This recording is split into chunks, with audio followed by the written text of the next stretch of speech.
Hi friends, இன்னைக்கு நம்ம என்ன பார்க்க போறோம்னா ஒரு பேச்சுலர் ரூம் சிம்பிளான முட்டைப்பொடி மாஸ். ஃபர்ஸ்ட் அதுக்கு பேனில் ஆயில் கொஞ்சம் ஊற்றிக்கிட்டு ஆயில் காஞ்ச பிறகு கொஞ்சம் வெங்காயம் போட்டுக்கணும். அதுக்கப்புறம் கொஞ்சம் உப்பு போட்டு நல்லா வதக்கிக்கணும். வதக்கிட்டு கொஞ்சம் தக்காளி நான் ஒரு தக்காளி சின்ன தக்காளியை ஆட் பண்ணிக்கிட்டேன். ஸோ அதையும் போட்டு நல்லா வதக்கிக்கணும். அது ரெண்டும் நல்லா சேர்ந்து வதங்கின பிறகு 1 ஸ்பூன் மஞ்சத்தூள், 1 ஸ்பூன் மிளகாத்தூள், 1 ஸ்பூன் கரம் மசாலா.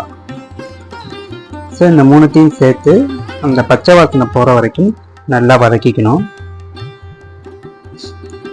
ஓரளவு வதங்கின பிறகு லைட்டாக கொஞ்சோண்டு நடுவில் ஆயில் விட்டுக்கிட்டு நான் இன்றைக்கி 2 முட்டை எடுத்துக்கிட்டேன். ஸோ அந்த 2 முட்டையும் உடைச்சி அந்த மசாலாவோட சேர்த்து நல்லா கிண்டி விடணும்.